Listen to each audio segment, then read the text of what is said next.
Welcome everybody. It is Fuel Cult live from the Magnaflow stage at SEMA 2019. To my left, I've got my hetero life mate, Joe Cariotti. Hello, I'm Joe Cariotti. I'm here for Chris and also to do the show.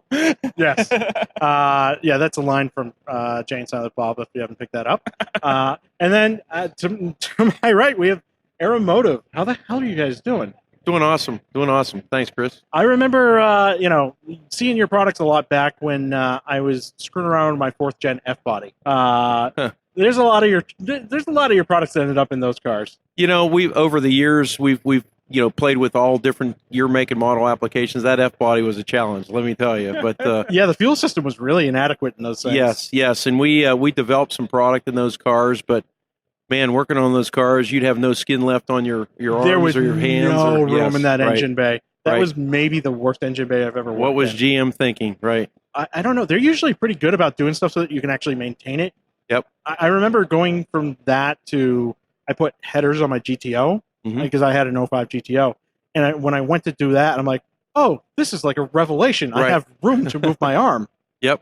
I didn't think that they thought back in the day with the F bodies that they'd be doing anything other than checking tire pressure. So it was truly a challenge.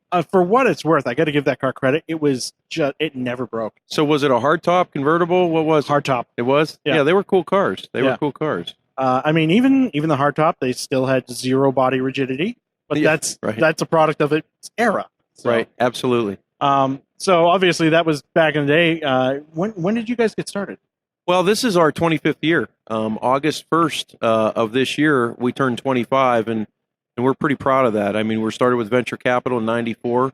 You guys were actually VC funded. Oh, absolutely, interesting. Absolutely. I'm a I hate to admit it, but I am an engineer by trade.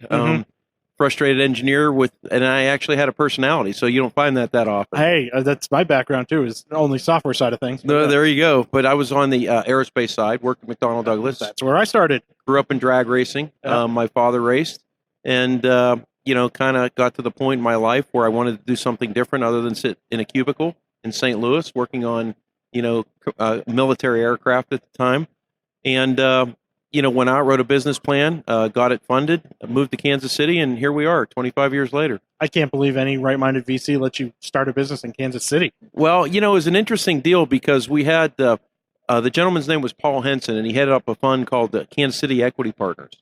And that Kansas City Equity Partners was formed to try to stimulate Kansas City with business. And they were looking for clean sheet companies that were startups. And one of the guys on the board was an enthusiast. He had a 57 T-Bird that he always said one of these days, right, he was going to rebuild it. And the guy that again ran it was Paul Henson, and he was the guy that actually started Sprint. So he had a few bucks. They did, and it was a great experience. I mean, he came in, they incubated us, allowed us some time to get our act together. Bought him out in 1997, and it was just an interesting experience. So you guys got that little kickstart, which is really unusual for the automotive world. One thing, did we finish the intro? Because we have two people here. We do, and I didn't catch your name. No, so I'm Johnson Barrick, sales and marketing department. Okay, Steve Matusek to my left is. Sorry, that was me being a poor host and distracted. So. Steve to my left is the owner of Aeromotive. Okay. But Chris, I do have a fun little story. Steve came to me this week when he found out. I kind of told him we were on the podcast and said, "Hey, what's a podcast?" So when he said podcast, I said, "No, thanks. I'm happily married." Figured you'd enjoy that. The funny thing is about 8 years ago, I started out doing podcast stuff, and I knew it was going to just get massive. And mind you, I was not the first to make that conclusion. There were other people that had played in that game beforehand, but I think we kind of really hit it with the automotive media first. And it's just gone crazy. I mean, I have my podcast hosting platform that Joe's worked on for years and years with me. That is almost driven entirely by automotive content. And right now, some days we see actually 10 million people hitting that pulling podcast from various stuff. So it's big media business at this point. But we're familiar with the whole, starting a company vibe that you're putting out, and appreciate the intricacies of it all. But what does your company do? We really specialize in fuel delivery, and it doesn't matter if it's You hear a loud car on the street that's annoying, it's a customer. It doesn't matter if it's street performance, drag race, circle track, NASCAR, IndyCar. We put fuel in it. You know, everybody knows the internal combustion engine is fuel, air, and spark. And we provide the fuel, whether it's methanol, E85, gas, it doesn't matter. And that's been our specialty all along. And we were the pioneers with high horsepower EFI applications. I'd like to think that, and I really think that we were the first that came out with an inline fuel pump that could go 100,000 miles on a streetcar and support 1,000 horsepower. So, well, you guys were basically the only game in town for a long time. Absolutely, and you know, the unique part about our business is that the roots are from aerospace. You know, the procedures, the tolerances, the materials, everything we do, how we do it, the drawings. They really pounded that in your head, didn't they? Well, they did. They did. And you know what? And you learned, right? And it was nice to be able to apply it to something that, you know, really was relevant to what I like to do. My dad's an aerospace engineer. He's worked for Northrop Grumman right now, and I started out with him in South Florida at another firm. And, you know, the thing, and we were dealing mostly with satellite stuff. And they're like, yeah, you only get one shot. Yes. So, yeah, aerospace is a different game. But, yeah, it teaches you a certain level of discipline. It's always fun to see the aerospace company come into the automotive segment because of all the extra attention to detail. Not that automotive companies don't pay attention to detail, but aerospace is a whole different level. So how did that inform your designs at the start? Well, it's an interesting history. Before I started the company, 92, I was involved with some automotive development with an aerospace company, a satellite company of McDonnell Douglas in St. Louis. And we literally had our first press conference at the B2 Final Assembly Facility in Palmdale, California. So we had a group of 20-some engineers. We were talking about the product line, what we're doing, why we're doing it, how we're doing it. And one of the guys that was involved with the program at the time was John Lingenfelter. Mm-hmm. And my dad used to race against John in the year. And, you know, he did a great job in coming in and helping define, you know, what was needed in the industry. Back then, all there was a Bosch pump.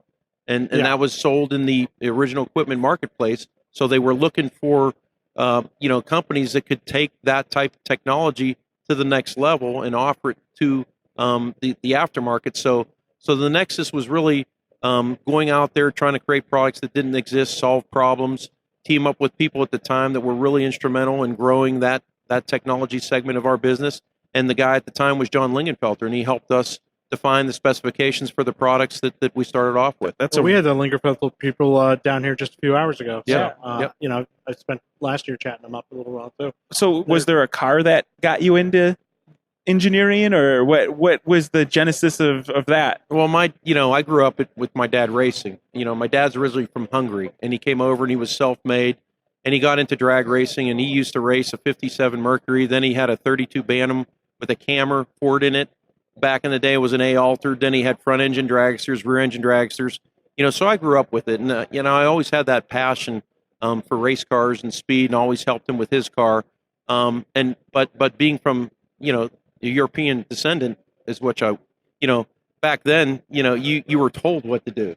You weren't asked what your feelings were like, or, you know, what you wanted to do or how you wanted to do it. You were told that, and I was told you're either going to go to college and get a degree and be an engineer. I didn't even have a choice of what I'm going to be when I grow up, or, you know, I'm going to go to work and move out of the house. So I think that's a story of like every immigrant family that comes here. And that's, you know, and yeah, I got hit. It's either you're a doctor, you're a lawyer, you're an engineer, you're dentist, something respectable, damn it. Yeah, absolutely. And thank God, because I have a job. It worked. And I went and had my job, but then I realized that I had my cubicle. I had Norman Wong sitting behind me. You know, back then he used to get on the bulletin boards before the internet, and that wasn't me. You know, I didn't like the bowling league that we used to, you know, bowl on with the company. I didn't like, you know, the bulletin board, and I was really an enthusiast, and I wanted to get back into motorsports.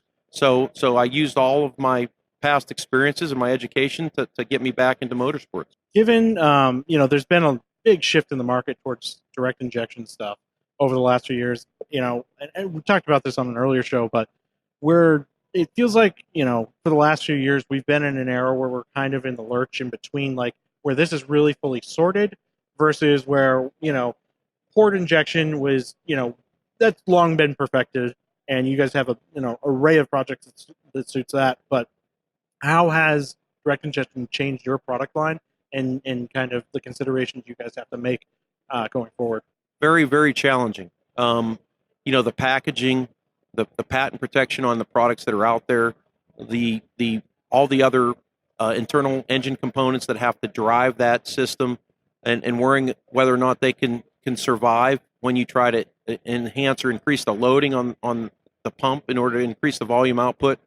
The auxiliary fuel systems, the supplemental fuel systems that have been adapted in order to supplement that direct injection system has been what we thought of as being the best way to handle it. And I know that, the new Corvette has gone in that direction.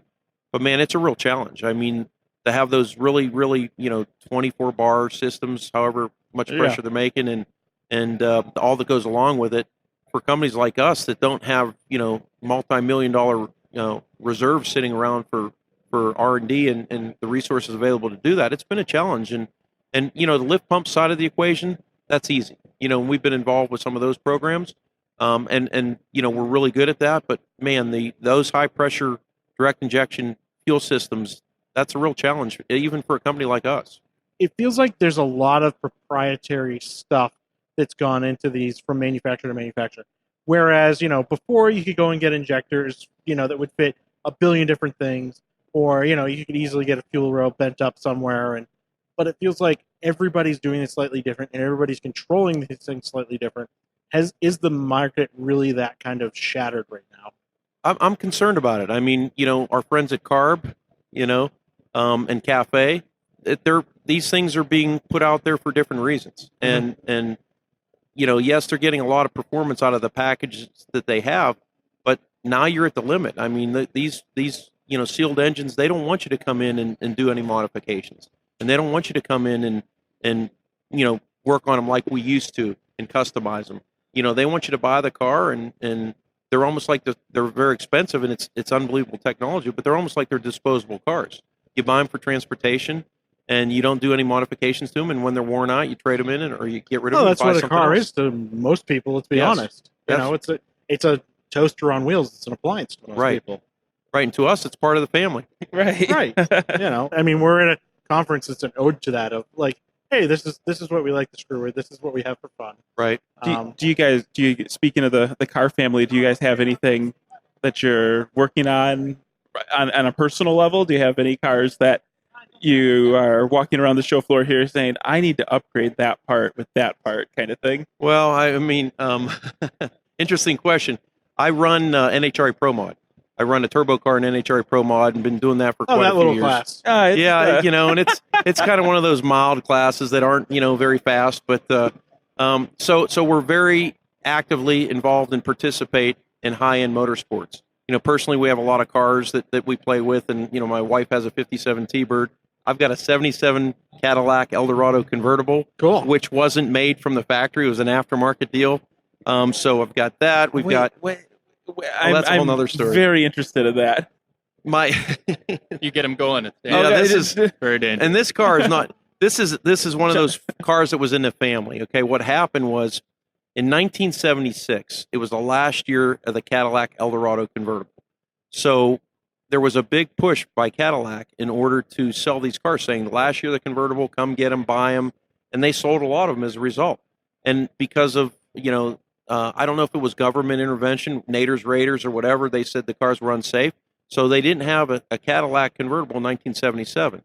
Well, there was a deal in 77, and I can't remember the outfit, but you could buy a new Cadillac Eldorado, and before you take delivery of it, the showroom would send it to one of these customizing shops, and they put a convertible top on it. And this was one of those cars, and it's interesting because this was one of the cars that was part of a class action lawsuit that back in the day, the advertising and marketing was, well, last year the Cadillac convertible, people went and bought them.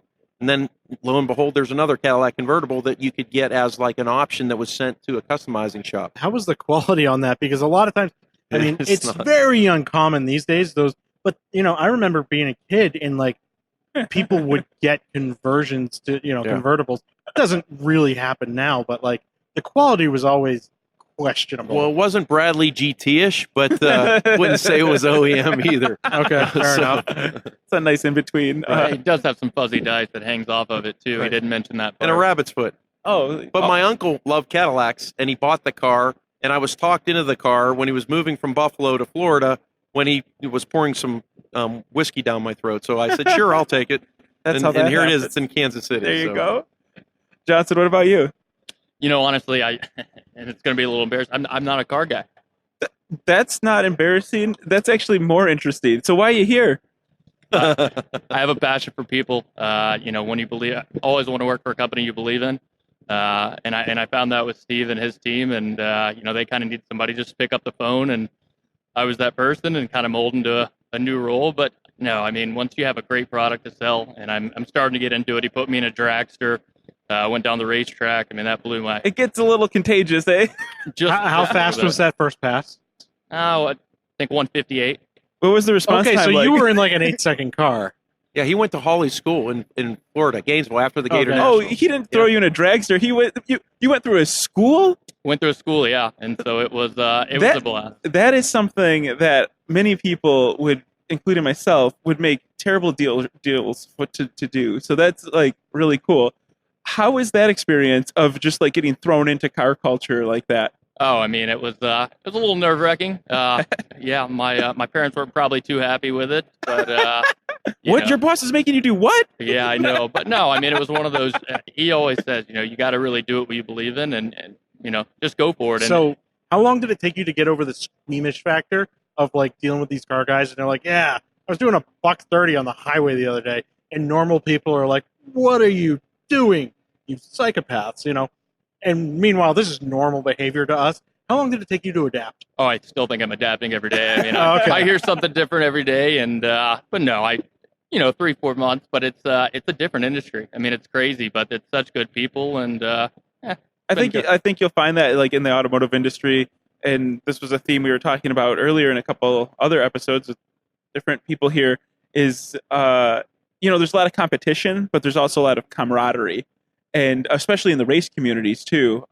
You get that like everybody wants to be the best and be the fastest, but you don't want to do that at the expense of someone else. The whole industry kind of comes up together. So no, and I think that's unique. I grew up in sports, and I think that's why I'm attracted, and I'm glad I was able to get into a race car because it's so much competition. It's not something I ever thought about growing up as a sport, but man, it really is. The thing that always got me with cars is that yes, it's a sport and you have teamwork going on, but it's it comes down to you have a driver, but you also have so much of the sport that comes down to engineering.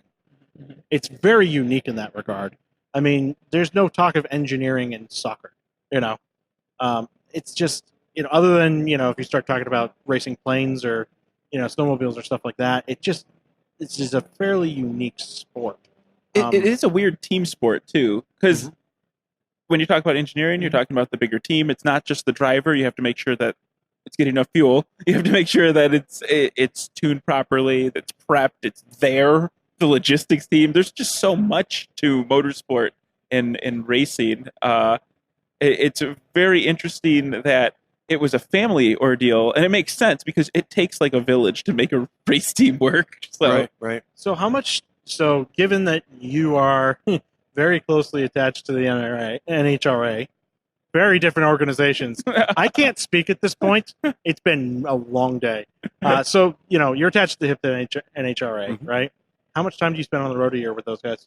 Well, our series is 12 races a year, and so about half of the season, and they move us around every year, to different venues. Now Pro Stock has gone down from 24 races a year to 18, so they're trying to have us at events that Pro Stock isn't at. Keep up, they perceive a pent-up demand that they don't want to oversaturate a certain area every year with the same cars, same classes. So it's a lot of travel. I mean, when you couple that with, preparing the car, testing, traveling to the races, it takes up a lot of your year, and but I wouldn't want to do any more. Let's put it that way. 12 races is probably a little bit much, especially for me, because being a business owner, Right. we're competing against guys that are professionals, Yeah. and that's all they do. So that's a little bit of a struggle, but it's a decent balance. I mean, my wife is very involved with it as well, and we travel together, and it's been a good program for us. And we need a break from him sometimes, so it's good when he's on the road. That's fun. It sounds like you guys got a good relationship going. But with the racing itself, I almost slipped up. NHRA. How did you get involved with that? Well, see, my dad drag raced in the '60s. You know, and it used to be NASCAR. NASCAR used to be a drag racing sanction as well. And then they were sanctioning the track that he was at in Pittsburgh, Pennsylvania. But then NHRA really caught fire, and they're the sanction of drag racing. The biggest sanction in the world. And I was exposed to it throughout growing up. My dad did it. I was aware of it. It's been the biggest sanction. It is the biggest sanction, and it has been. And they're forward thinking and been involved. We have some spec parts that we do with them. They're dedicated to safety. So when you go to their events, typically you have the safety, you have the track prep, you have conditions that are conducive to the kind of cars we run. And again, to me, safety is very important. So there's a natural migration to them because they're forward thinking. It's about safety. It's about marketing. And it's been a good partnership, not just from racing their sanctions, but also from partnering up with them, because we do things with them from a business-to-business perspective. So it's been a healthy relationship. Now, when you got involved with them at a professional level, was that something that you were kind of welcomed in because you'd been doing events with them for so long, or was that something they reached out to you on? How did that work? Well, when my dad competed, it was purely a sportsman level, and it was just you're a participant. But when I started the business, it evolved. That I was in Kansas City and I was aware of NHRA and I was hungry to be part of it. Because again, it was the biggest sanction, the drag racing sanction in the world. And I got to know the Division 5 director. His name's Rob Park, who's still there. And, started doing things regionally with them and had a sportsman car and started to get involved with some sponsorship things and meeting more of the racers through the division director. And then that was the beginning. And then it expanded to getting into cars that were more of a class car, getting into the semi-pro categories. And Pro Mod's really considered a pro category, but it's still semi-pro. But, negotiating with the executives of the company. Glenn Cromwell is now the CEO. We work with him on what's going on with Pro Mod and not rule packages, but funding it and advertising it in venues, and it's been interesting to be involved with the key players with those organizations and try to gear your company or position your company so that you can grow together. And that's what I was going to kind of get into is, has racing driven the company forward for your performance parts in like ways you could say, okay, this worked on the track, we're going to go over this way? That's a great question. And you know what? And I used to say it, virtually every product that we developed was born at the racetrack. And we're very applications minded. Growing up in it, we have a lot of enthusiasts at the company, and we don't just develop product just because we think there's an opportunity. We solve problems. And how do you know what the problem is if you're not out there? So if we're out there, we see a fuel delivery problem, we come at that problem and with a product solution, and that really helps our business, because then if you're solving a problem, that product will sell itself. So again, and then with our competition, it keeps us ahead of the game because there's a lot of knockoff artists out there, and I don't know if you've heard what happened. We were SEMA Manufacturer of the Year last year, and it was a great honor. Wasn't there a raid on a booth or something? Well, there was that, but I used some terminology when we accepted the award that, I think... We should probably not talk about it. Okay. Well, I use the terminology, when I talked about counterfeit product. And that's the reality of it is our focus is always about outrunning our competition. How do you make a product if you don't know why it was designed in the first place? What problem are you trying to solve? So that relates back to your question is that, our skunk works, where we find out problems is the racetrack, is the drag strip. And a lot of our products were geared more toward the drag racing market for years because I was in charge of figuring out how to solve those problems. But now that we're growing and we're evolving, and we got some really good engineers and good people that have different ideas, now we're evolving more into the sport compact market, into the street market, into the drifting market, into UTVs and off-road. We're even getting back into some aerospace products.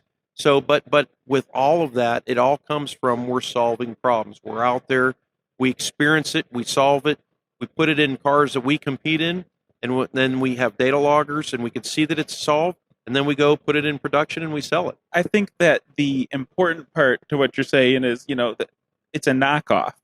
Yes. Like they're not doing the engineering work. You're copying a design. Yeah, it definitely doesn't have the same tolerances.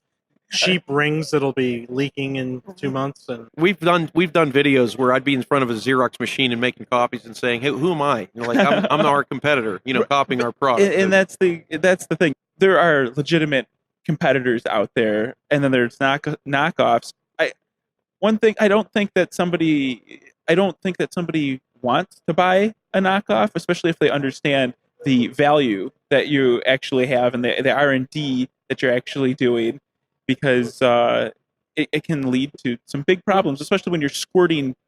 The volatility of it. Yeah. Well, I was going to say, you guys have a fairly easy sell against knockoffs of going, would you like to die in a fiery wreck? Yes. Or yes, would you like to have a quality product? So it's a little soon to talk about fiery wreck. I'll let him tell you what happened at the racetrack Sunday. I did have a bit of a fire, but it had nothing to do with the fuel system. What's that? Electrical, I take it then? No, actually, we broke a rod. We broke a rod bolt. I was in the semifinals here in Las Vegas and running Pro Mod. Oh my God! And what was the car? It's a 2013 Mustang, but it's carbon fiber. Yeah. With a Alan Johnson Hemi in it. Twin 88 millimeter turbos running on methanol. It makes about 3,500 horsepower. Holy! The car has been 570s at over 260 miles an hour in a quarter mile. And we were having a good event, and we were in the semis, and it broke a rod, and I felt the vibration and saw a little smoke, and then saw a lot of fire, and hit the fire bottles and bailed out. So he said he jumped out like Ricky Bobby. Oh yeah. So, how'd the car fare? It was an oil fire, so it wasn't. Thank God it wasn't fuel. Wasn't too bad. I have a fresh air system in the car, so it saved me. I have a great. I can't say enough about Stand21 safety products because I've been through a couple incidents with their and never gotten burned, never gotten hurt. So I actually there's a way to get in and out of those cars. That a lot of people don't really understand. You don't get in like NASCAR cars. Yeah. But there's a way to get in. But the way I got out of there is like when that thing was on fire, I rated guys and said, "I'm getting." You get inventive, don't you? And I literally dove out of the car. Oh so the first thing out of the car were my arms, and then my head, and I dove out while the car was still moving at a slow clip. Oh, but I couldn't tell because there was so much smoke. Oh my God! So, and if anyone knows the racetrack in Las Vegas, the shutdown area is uphill. So you're going uphill, and I couldn't really tell how fast it was going.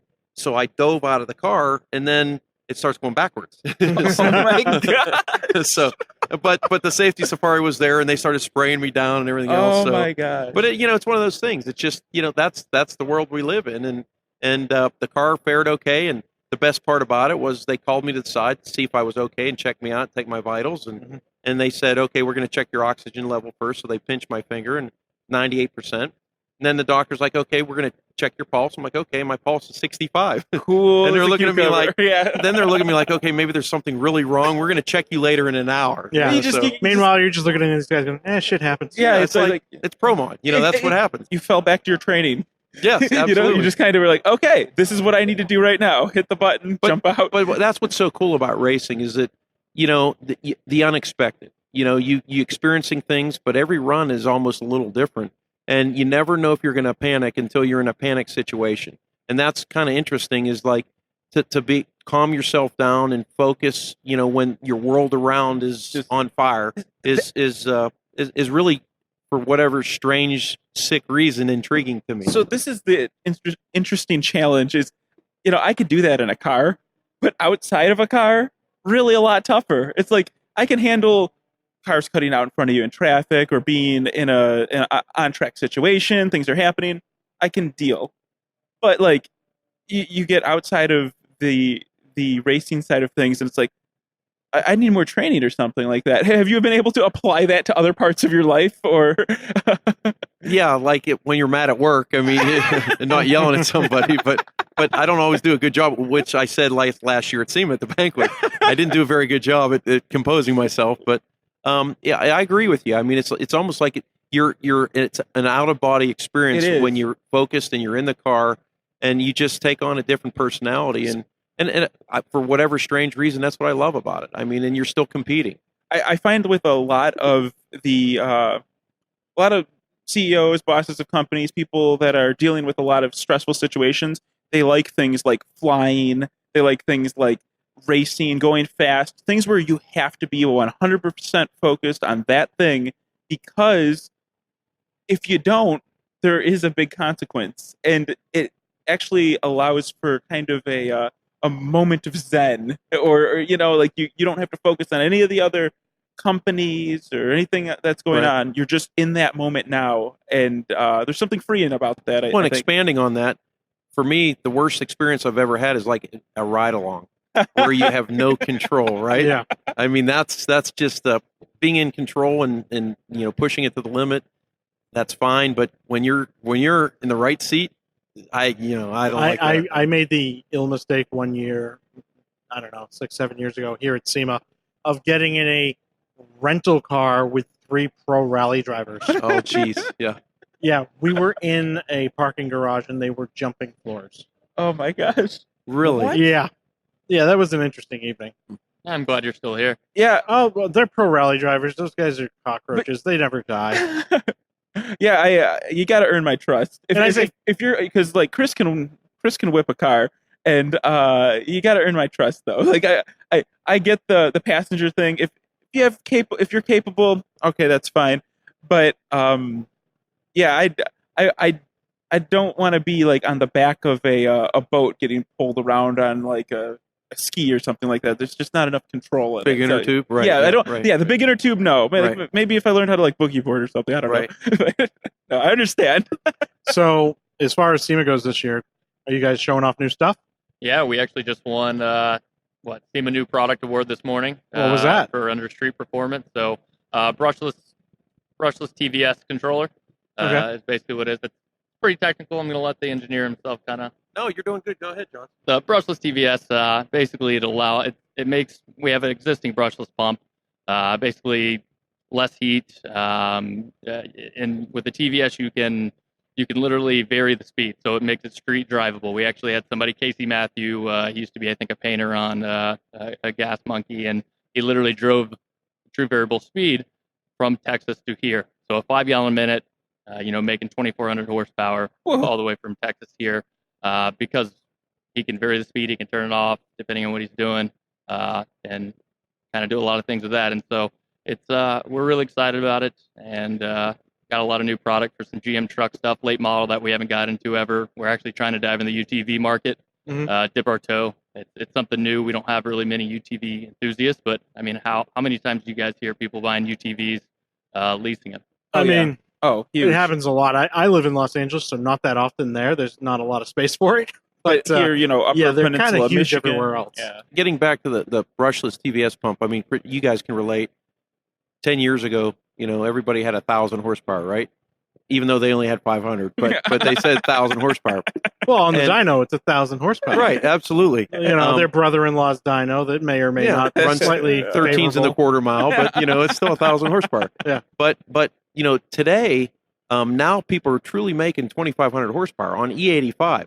So what does that mean? Well, that means you need an enormous amount of fuel. But the challenge with that is these are street cars. These are not purpose-built drag cars. So that there has to be the element of durability.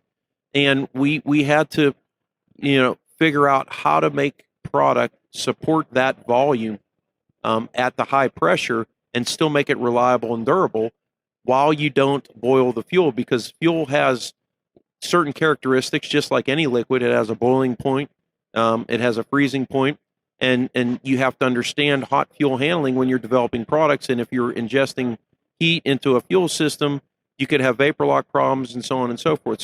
So the system is very, very, very, you got to look at every component of the system, and the chain is only as good as the weakest link. So to come up with some products that can support 2,500 horsepower and go, 100,000 miles on the street and not create hot fuel handling problems, that's why we came out with some of these products that these particular pumps change RPM based on whatever criteria it is, manifold pressure, throttle position, things like that. Oh, so they're actually pulling a signal from the ECU to Correct. figure out exactly the flow rate. Correct. So, and the controller has to be designed in order to work in concert with whatever you're trying to do, and then the pump has to be reliable and durable enough to handle it. So all the variables. Right, it's a variable speed pump, and we have, if you ever get a chance, come down to our booth and we'll show it to you. It's pretty cool. We have it hooked up with a throttle body and a little handle, and you use it like it's an accelerator, and the pump goes up and down in speed.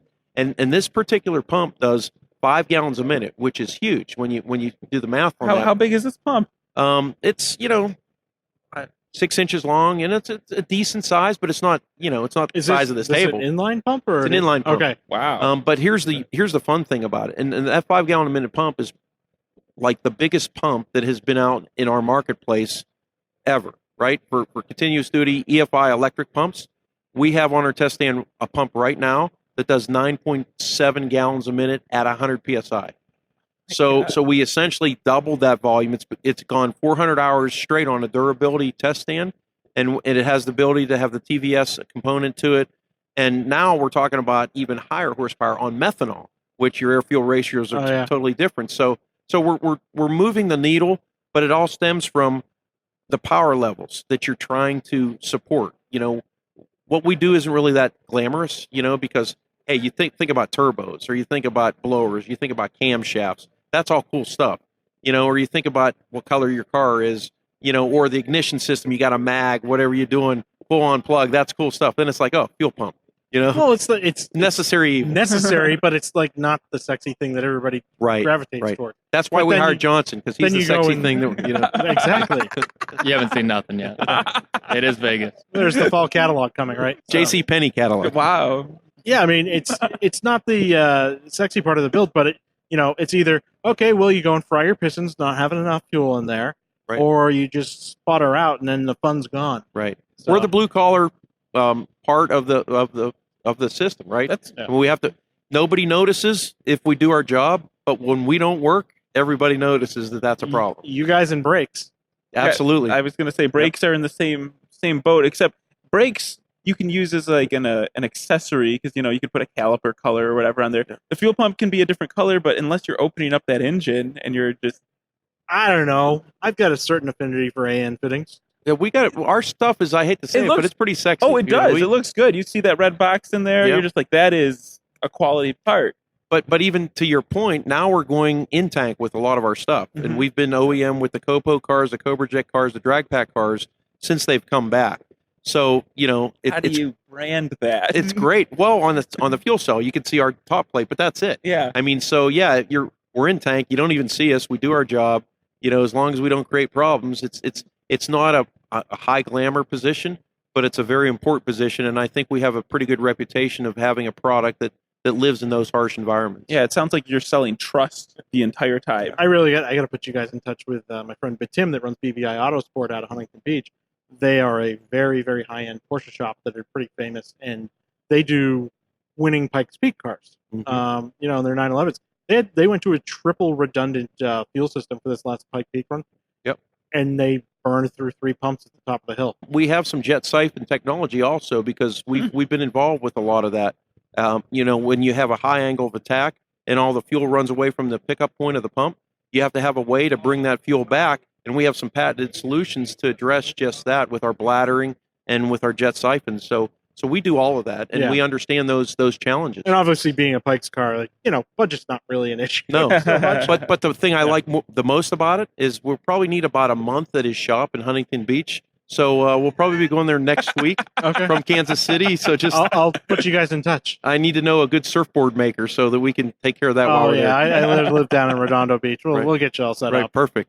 We'll get you set up. That's not a problem at all. So while you're here at the show, other than your own stuff, is there anything you want to go take a peek at? And we got a lot of builds out there. The 2020 Hellcat Gladiator, there's about 6 or 7 kind of wandering around here. We work with a company called America's Most Wanted 4x4, and they kind of did all these. Have you seen the Gladiators yet? I have not seen anything. I have been here 100% of the time since I arrived.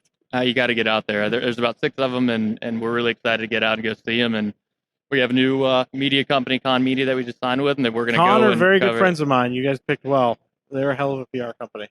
Yeah, and like you. I mean, we're here, and it's worked for us. It's very purposeful. Yep. And it's unfortunate because we'll go through the whole show and we'll realize we didn't walk the show. We were very, very pointed in where we needed to go or what we needed to do, and then the show's over, and then there's that letdown of, well, geez, I didn't know that was there, or that car was here, or all these things that you could have done. So it's that part of it is a little frustrating because we don't get to enjoy the show. But I wish we had more time to be able to do that. We've got you guys at is it Aeromotive.com? Aeromotive Inc. Aeromotiveinc.com. Yep. Who are the bastards that got Aeromotive? That's a whole nother story. You can't. Are you trying to make him have another problem I at was curious. TRC? What are you doing? I wasn't thinking there was a big conflict there. I was thinking somebody just happened to get it years ago. There's a wiring company out there that uses the same name. Okay. And so we had to put the ink on the end. So they got it fair and square. They just beat you to the punch. Right. Oh, they're here. They better watch out too. Well, it wasn't and we did have situations with overseas companies trying to license our trademark in China, by the way. Yeah. And we had to fight, go spend money with lawyers to fight something that's going on in China. So it goes on and on. Yep. So aeromotiveinc.com. Yes. Social stuff at all? Yeah, add Aeromotive Fuel Systems, or it changes each one, but just add Aeromotive Just look Inc. for Aeromotive and you guys will be found. The pretty big much. A is what we are. Please follow us and check us out. Yeah, usually a big yellow one that you can see. And right? how do people find you under an engine? They're looking for a build. If it's not in the Well, we're probably one of our most successful products, and one of our legacy items is our A1000 foam. And it has an extruded body, and it has a very unique look to it. And even our new stuff that we come out with, some of the still frame rail mount stuff, we still utilize that likeness. So I think that's been, something that has been married to us for years, and that's our signature. And it used to be a badge of honor on the back of the Mustangs.